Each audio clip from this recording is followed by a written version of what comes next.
Hi, this is Gary with MacMost Now. On today's episode, let's look at the new design of iOS 7.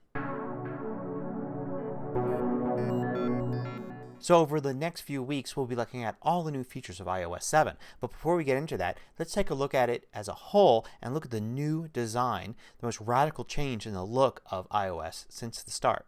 Now, one of the big changes you see right away is the look of the icons. It's different design for the icons. It's a flatter look to reflect the look of the insides of a lot of these apps. Another thing is the background. You can't see it here when I'm projecting this onto my Mac screen for recording, but if you're holding your iPad and you move it, the icons float on top of the background, so it gives kind of a little bit of a three-dimensional look to everything. Now, in addition to this background and a lot of other standard backgrounds, there's a new set under Wallpapers and Brightness. You've got dynamic wallpapers, and these kind of look like this. I'll select one here, and you can see there's these kind of dots, and they move around and flow, and if I tilt the iPad, you can see they flow quite a bit. So you have the choice to be able to choose these to make your screen look more interesting.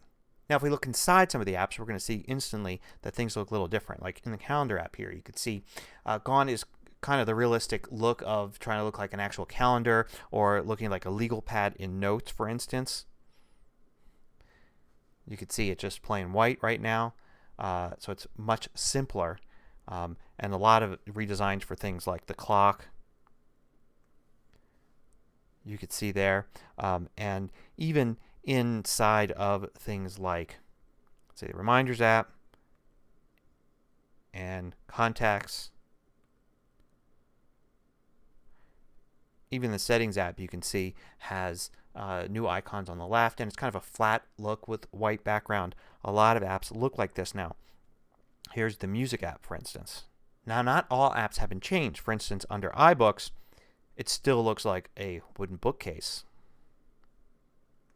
And if I go into some other apps, like some of the iWork apps and such, and GarageBand, they still look the same as they have before. No word whether or not they're going to change at some point, or whether those are just going to be remain different, remain kind of looking like physical world objects. Probably the biggest change, I think, is inside of Game Center. And Game Center before really kind of looked like a poker table setup there. Now it's white with the colored dots that seem to be the theme in iOS 7.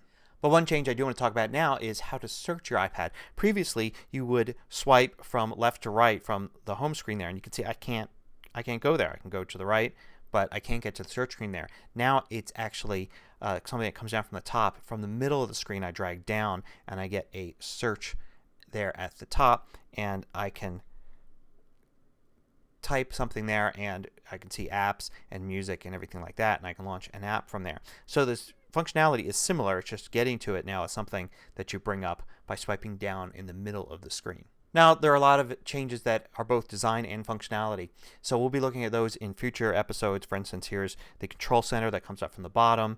There's the notification center that comes down from the top. There's app switching, which if I double tap the home button, you can see there, and I can switch between them. And we'll look closer at those individually in episodes coming up.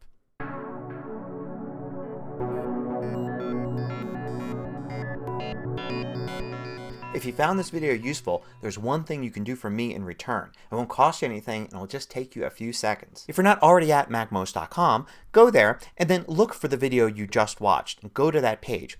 Underneath the video, you'll see a bunch of different links that help you share the video with friends. Take a second to click the like button. This sends a signal out to the rest of the internet that the video is worth watching. Thanks.